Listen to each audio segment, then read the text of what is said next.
Bubba Page is a husband to his amazing wife, Jordan Page, is a dad to 8 incredible kids. He's a serial entrepreneur and angel investor. He's the founder of Launch Leads and Outro and loves helping entrepreneurs, mountain biking, the outdoors, and just about any form of exercise. Bubba, thank you for taking the time to meet with us today. How are you? I'm doing great. So happy to be here. Perfect. Well, here at My Tech High, we love to know, we love to learn about all the different paths that people take because everyone is unique, right? Everyone has different paths they can take. And so we want to hear, what was it like for you in your educational experience post high school? A lot of people do university, a lot of people do boot camps or on the job training. What was it like for you? So when I was in high school, I actually grew up in San Francisco, so the East Bay of San Francisco. And right before my senior year of high school, my parents said, "Hey, we have to move." I'm like, "Wait, what? I've got to go somewhere else for my senior year? This is crazy." And yes, so I ended up moving to Arizona. I graduated from high school in Mesa, Arizona. So I just 1 year there. And then I had applied to schools in California where I was from, and then also to some of the BYU schools. And I got accepted to BYU in Provo, Utah. And so I thought, you know what? It's where my parents went. It's where my siblings went. I'm the youngest of four. They had such a good time. And I just kind of been brought up into that culture. So I said, I got to go. I got to give this a shot. So I ended up going to BYU for 1 year and almost flunked out. I'll be honest.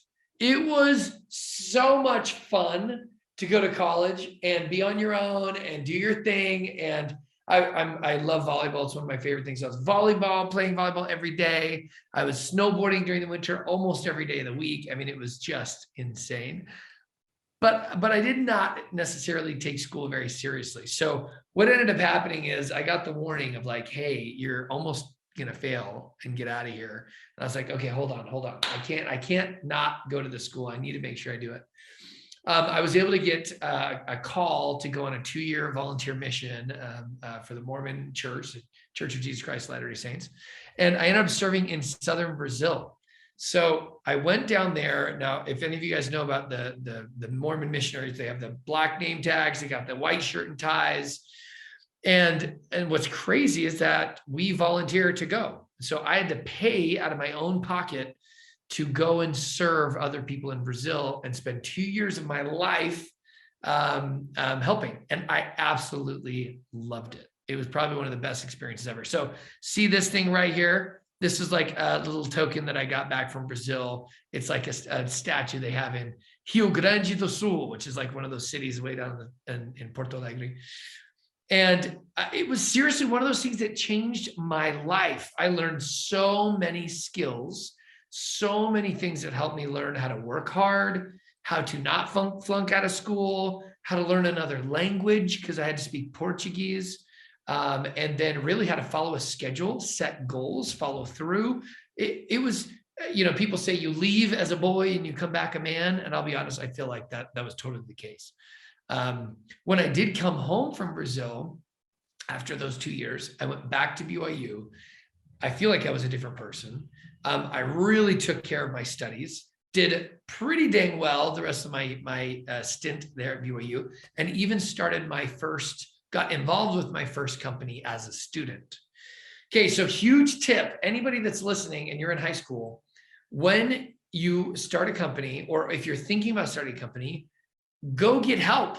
There are mentors, there are people, there are programs that want to help you. And while I was at BYU, and I think every university has this, they have an entrepreneurship program. And this entrepreneurship program brought mentors, advisors, legal counsel, technology people, designers, and they helped us to really take this initial idea and even take it through these competitions so that we could refine and work on this idea.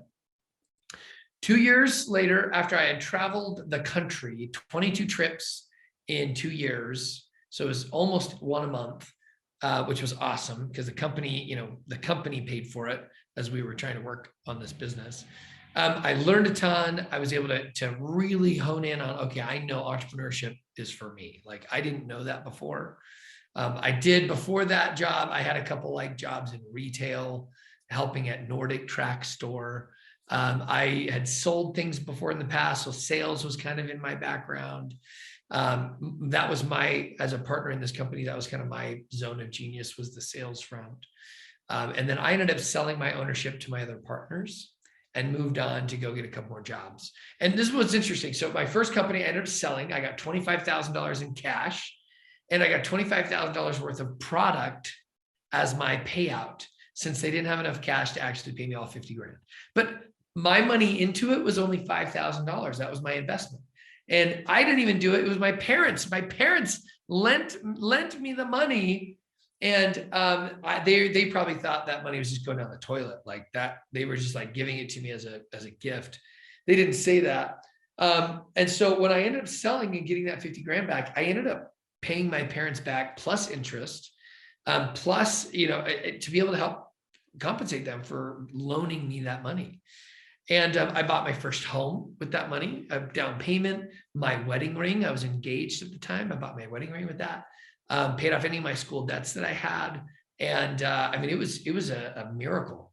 And I knew that if I didn't put it into my first home, that I would have gone and spent it on stupid stuff like big TVs or a motorcycle, which motorcycles are awesome.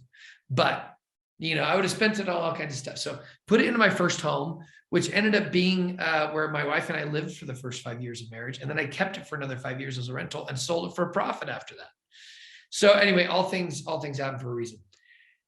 My story continues after that business because I went and just got a normal job because I felt like I needed more working experience.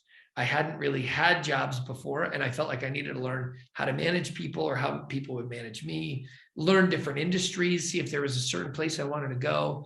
And then in 2009, so let's hear, Mission came back in 2004. In 2007, got married.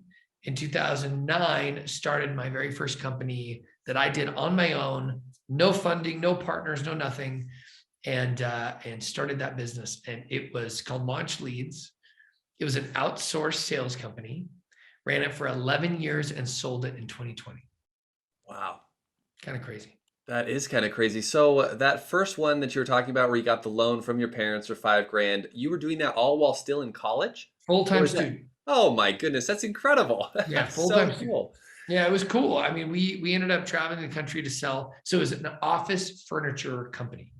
We had this like proprietary bungee chair, technology that we got the exclusive rights to distribute here in the States. It was from Taiwan.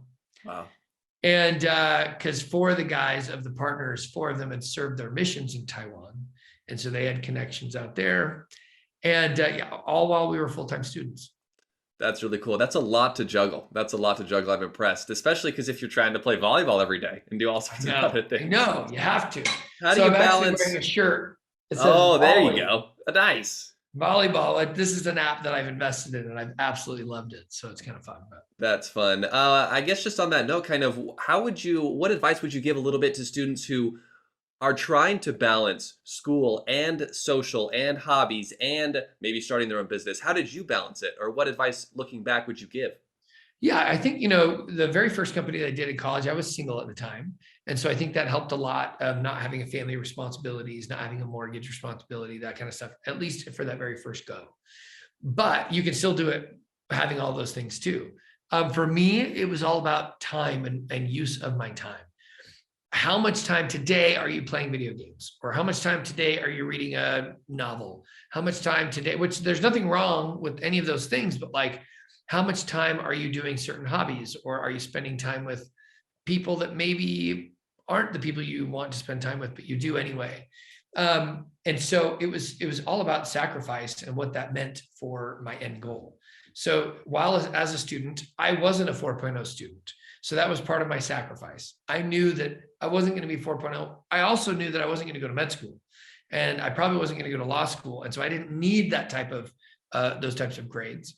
And but I knew that if I dedicated my time to this business, there was a chance that I could have success. I also loved it.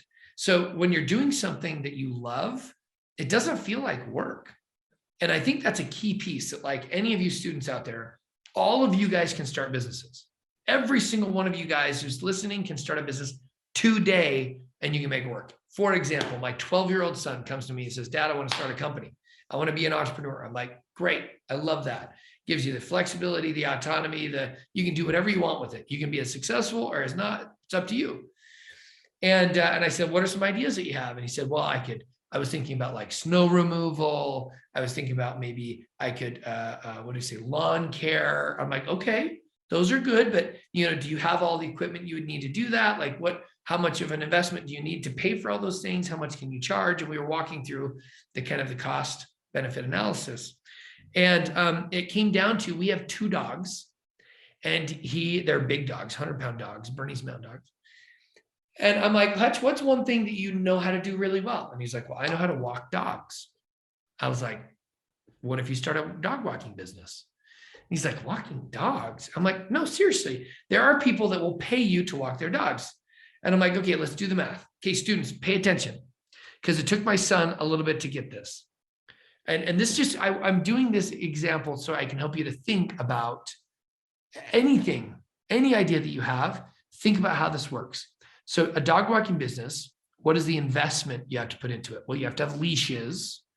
We already had leashes because we have 2 big dogs. So he didn't need to have any investment there. You need poop bags. That's a cost. And that's an ongoing cost. So he has to realize, okay, every month I'm probably going to spend $10 on poop bags because I got to buy bags. And then he has to think about, okay, well, I have to market myself. So maybe there's some costs in me marketing myself. Maybe I have to print out a flyer. Maybe I have to, walk around the neighborhoods, passing out those flyers. So that's a cost of my time. But the reality of like that versus buying a $2,000 lawnmower, it's pretty inexpensive. And then we were talking about the cost of like how much. So somebody's probably willing to pay somebody to mow a lawn. I don't know, a kid mowing a lawn, $20, maybe. Well, and I don't know how long it would take you to mow a lawn. Maybe it would be fast. But for Hutch to walk a dog, people are willing to pay $5 for every half-hour walk. So if you think Hutch has 2 hands, which means he can take a minimum of 2 dogs. And so that's $5 each per half hour. That equals $10 per hour. Well, per half hour, technically, because he can be walking. So $10 per half hour. So if he can get 4 dogs to walk, 2 in 1 half hour and 2 in another half hour, that's $20 an hour as a 12-year-old kid. Okay, $20 for 1 hour of work, 5 days a week. So that's 5 hours of work at $20 an hour gives you $100 a week. Per month, that's 4 weeks, typically in a month, $400 per month as a 12-year-old kid. That's a lot of video games. That's a lot of footballs you can buy. That's a lot of new shoes. That's a lot of whatever, right? So his eyes just like, what? This sounds amazing. And that's only working 1 hour a day, which he's a busy kid. He's got tumbling, he's got basketball, he's got football, he's got things going on in school. But 1 hour a day, he can do that. He can even do it before school started. Then here's the crazy part. And hopefully I'm not going too deep into this, but kids, if you're listening, this can work for so many types of businesses. So that's him working 1 hour a week. What if, and he did, he had a friend come in while I was talking to him. And his friend's like, I want to walk a dog. I'm like, okay, well, Hutch, my son Hutch, he can hire you to walk one of his dogs, and he'll pay you $4 for every half hour. And the kid's like, sweet. Why would he pay me $4 if he only gets to keep $1? Like, I'm making way more money than he is. And I said, you're right. You're making $4 out of the 5, but he gets to keep the $1. But he didn't have to walk the dog. You walked the dog. And he's like, yeah, but I still got paid more. I'm like, okay, so now think, what if Hutch has 10 friends, each walking a dog for a half hour, making $4 an hour, and he gets to keep 1 each? That means he gets to take $10. Hopefully this is not too fast. $10 from, $1 from each of his friends in a half hour time frame. And he got to sit in his house and just manage them. He didn't have to go and walk the dog, and he didn't have to pick up the poop. He had to have the leashes. He had to provide the poop bags, and he had to find the customers. So he still has work to do. It's not free, but essentially every hour that those 10 people are working, he makes an additional $20 an hour in an essential profit because he didn't actually have to walk the dog. So if you really want to get complicated, 10 friends walking for 1 hour a day gives him $20 a day, plus he himself could walk 2 dogs for a half hour, 4 dogs for an hour every day, making $20 an hour. That means every day he could be making $40 an hour. Times 5 is $200 per week. Times 4 in a month gives you $800 a month. And that includes 1 hour of work a month, or 1 hour a day for 5 days a week. So anyway, this is when his mind was like, oh my gosh. And the kids were like, whoa. So he pays me $4, but he makes $10 an hour or even $20 an hour. I'm like, yeah, isn't that cool? I'm like, that's what business ownership is all about. The business owner can create a business that makes enough money to not only pay him, but also pay the people that work with him. And the business owner gets to keep most of the profit. And profit, if you're listening, is revenue, which is the money you collect, minus your costs or expenses, equals profit. That's the money that's left over. So he has to spend money on leashes and poop, or sorry, revenue is the money that the customers give him. So he gets the money from them, customers, the people paying him to walk the dog, leashes, poop bags, and his employees, his friends that he's paying. You know, this minus that equals his profit. And that's what he gets to keep. We won't get into taxes. That's another story for another day. But anyway, you guys, entrepreneurship is something that can start right now, no matter what your age is, no matter where you live, no matter what country you are in, no matter what language you speak. Entrepreneurship is for everyone. And what I would suggest to you, if you're thinking about an idea of like, what should I do? What should I do? Think about something you already know how to do. What do you like doing? And will somebody pay you for that thing? And that's going to be unique and different for every single one of you guys. Some of you listening are going to be just phenomenal piano players. And you might think to yourself, well, geez, yeah, but I can teach piano, but I can only teach one person for every half hour, right? But for that half hour, you might get paid $15 an hour. Or 10, even if you got paid 10. So for 1 hour of work to students, that's still $20 an hour, or even $30 an hour at 15. That's pretty freaking awesome. And if you have younger students that are like, I'm 5 years old, I'm 4 years old, and you have so many students that you can't do yourself, bring on one of your piano friends and pay them, instead of $15 an hour, pay them $12 an hour, and you get to keep 3. And then give them all your beginner students. And then you continue to take those. So it can work with anything. Let's say you're a phenomenal Lego player and you love Legos. It's like the best thing. You just like are passionate about building Legos. Well, technically, you could start creating a YouTube channel building Legos. You can teach other kids how to build Legos. Now, YouTube channels, they can make money, and it does take a huge amount of time investment to do it. But it's just, if it's something you love to do, you could start doing that. And I know everybody wants to be YouTubers anyway, so that's, you can think about it. So just to give you an idea also, my wife has almost 1 million subscribers on YouTube. So talking on the YouTube topic, it is true, you can do it on YouTube. Now, it isn't easy, and there are millions of channels out there. And so you have to find a way and really dedicate time to producing content on a frequent basis. But if you're consistent at it, whether it's once a week or every day, it doesn't matter. You just have to be consistent, and you have to continue to produce content, and then trying to find a niche. What makes you different? What makes you special? If you're going to do anything on content, I think that niche focus is really key on how to do it. Anyway, and so now I get to be an investor. So an investor is somebody that can give an entrepreneur money, and I get to buy a part of your business. I get to buy a chunk of it. And when I buy, so if my son, I'm his investor. So I own 10% of his dog walking business because I was the investor to buy the leashes and the poop bags and to get him some flyers printed. So I own 10% of his business. So he goes and he can produce money on that business. And there's a couple of ways to go about it. But if he ever sells it, then I would get 10% of that business. So if he sold it for $10,000, someday to another dog walker who wants to keep going, then he would have to pay me $1,000 because I own 10% of that business. So investors, and Shark Tank is a fun show to watch, although it's not super real. That's not exactly how investors work, but it is cool to learn some of those things. Investors are giving people money in hopes and plans to get that money back and then some. So let's say I gave my son $100 to invest, but I own 10%. He sells it for $10,000. I get $1,000 back. That's 10 times my investment, which is typically what investors want when they give you money. So usually at your age right now, you're not going to go raise money from investors. You may ask your parents or family or friends to help you loan the money. And if you get a loan, then that usually means, hey, I need $1,000 to go buy that lawnmower.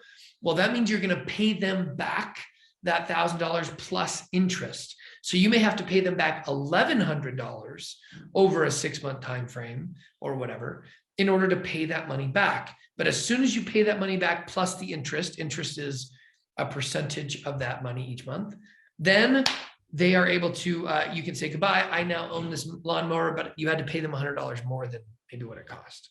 But if you didn't have $1,000, that's the way you do it. That's how people do cars. That's how people do homes. That's how people do a lot of those things, is they use debt or loans.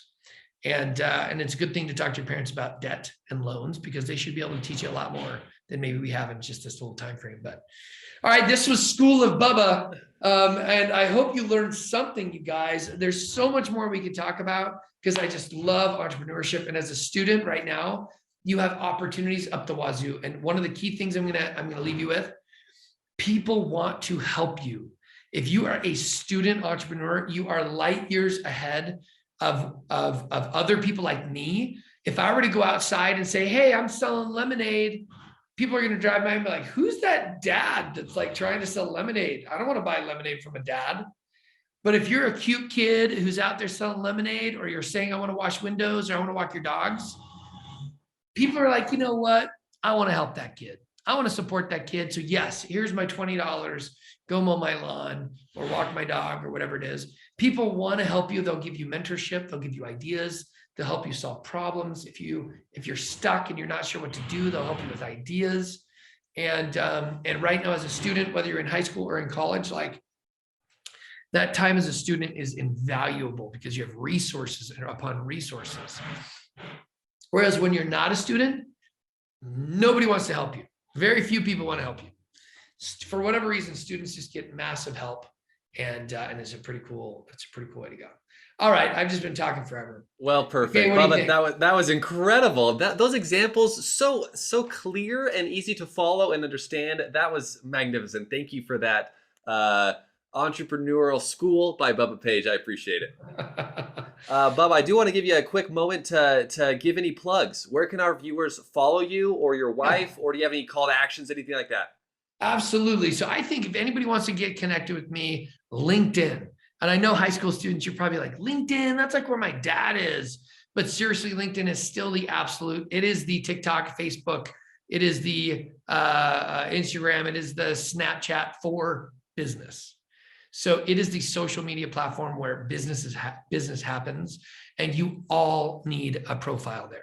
I don't work for LinkedIn. I don't even have stock in LinkedIn, so I have no benefit in telling you this, but just literally create a profile, get on LinkedIn. And if the only experience you can share on there is that you got an Eagle Scout award, or that you got a Young Women's medallion, or that you like graduated from college, or high school, or that you had like such and such 0.0, or you're on the varsity team, anything, share any of those things on LinkedIn, and have a picture, your profile picture, type in the things that you're interested in, that you want to do. And that will be a place where you can connect with people like me. So search up Bubba Page. There's only one, Bubba Page, and you'll find me there. Love to connect. If you're on Instagram, which honestly, this age ring, I don't even know if you're on Instagram, but I'm there too. You can feel free to follow. It's just a lot more about my family. I'm not talking about business as much there yet. Maybe I will soon. Twitter, it's the same thing, Bubba Page, but I don't know if you guys should be on Twitter. Maybe now that Elon Musk is buying it, we'll see if that changes things. But and then really the call to action is, guys, I just want you to start something. I want you to just try and start something. That's my call to action. There's Oh, I guess I could say something. This company, Volley, that I invested in, Volley, you can go to volley.app, and you can download this app. It's totally free. Think Marco Polo, but for business. Think Discord, Marco Polo combined, business. And so if you wanted to connect with me on a face-to-face basis, I'll be there. That's probably the best place where I can connect. And Volley is something that has been helping a lot of coaches and creators and entrepreneurs to be able to have asynchronous communication. So async is just, I can send a message to you and you can listen to it whenever you want. And then you can send a message to me and I can listen to it whenever I want. We don't have to be like on a live call or podcasting like that. So that would be the one thing I'd probably share. And then I'd love to hear the updates. I want to hear when you start something, what did you start? What did you learn? And take that and roll with it. Perfect. Well, thank you, Bubba. We appreciate your time and all your insights. They were absolutely invaluable. And so thank you. Awesome. So glad to be here.